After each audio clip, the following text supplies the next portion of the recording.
ओम श्री गणेशाय नमः। ओम नमः शिवाय। आप हमेशा यही ढूंढते हो कि मुझे सुख चाहिए, मुझे आनंद चाहिए, मुझे शांति चाहिए। कहां ढूंढते हो आप उसे? क्या ऐसी कोई एक वस्तु है जो आपको शाश्वत आनंद दे सके? कैसी कोई एक वस्तु है जो आपको हमेशा खुश रख सके?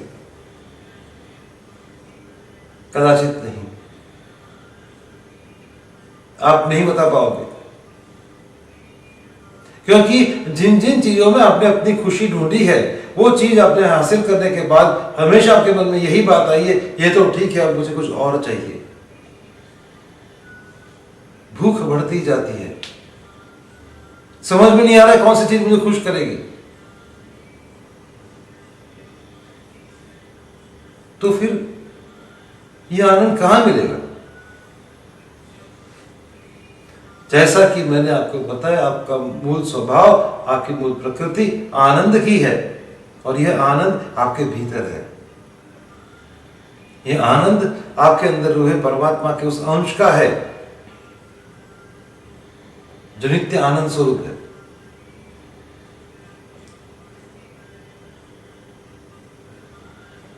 आपको उस आत्मा को, उस नित्य आनंद स्वरूप परमात्मा के अंश को अपने आप पे खोजना है।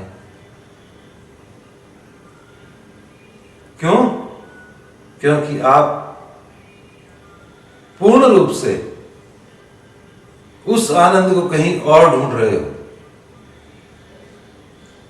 यह आनंद जिस जगह पर है, उस जगह की ओर आप ध्यान ही नहीं दे रहे हो, क्योंकि यह आनंद आपके खुद के अंदर छिपा पड़ा हुआ है।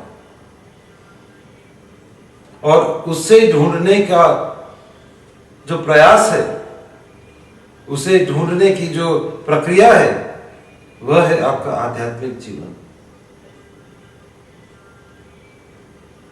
आपको आनंद ढूंढने के लिए अपनी आंखें खोलने की आवश्यकता नहीं है, बल्कि अपनी आंखें बंद करके भीतर झांकना है।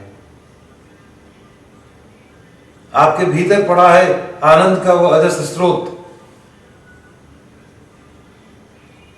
जो आपको और कहीं नहीं मिलेगा। आपको अपने आप से मिलना है, अपने आप को ढूंढना है।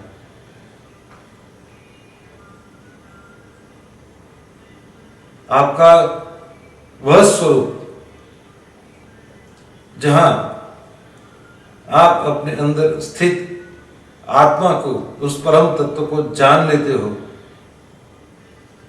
वह स्वरूप जिस आनंद की अनुभूति कराएगा, वह आनंद आप अन्य किसी जगह नहीं पाओगे। अभी मैं आपको एक दृष्टांत सुनाता हूं। बहुत सदियों पहले हमारे यहां एक बहुत ही महान ऋषि हो गए। उनका नाम था महर्षि कणाद। महर्षि कणाद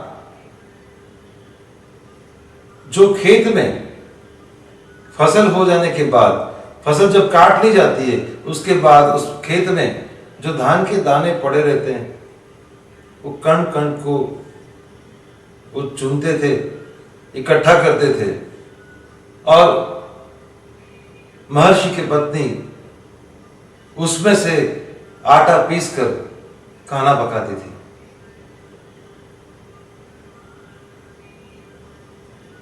जो कण कण पृथ्वी पर ऐसे ही वेस्ट हो रहा है, उसे महर्षि कणाद इकट्ठा करके अपना निर्वाह करते थे। सब लोगों को बड़ा ताज्जुब होता था, किंतु मानो ये उनका व्रत था। हमें भी सोचने जैसी बात है ये, कि इस प्रकार से भूमि पर पड़ा हुआ कण भी किसी का निर्वाह कर सकता है।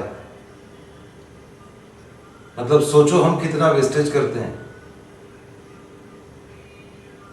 महर्षि कणाद बड़े ज्ञानी थे, बड़े विद्वान थे, किंतु उनके अंग पर एकमात्र कटिवस्त्र होता था। उन्हें किसी अन्य चीज की आवश्यकता नहीं थी। एक पर्णकुटी थी, छोटी सी झोंपड़ी, उसमें वो आनंद से रहते थे। ओम नमः शिवाय।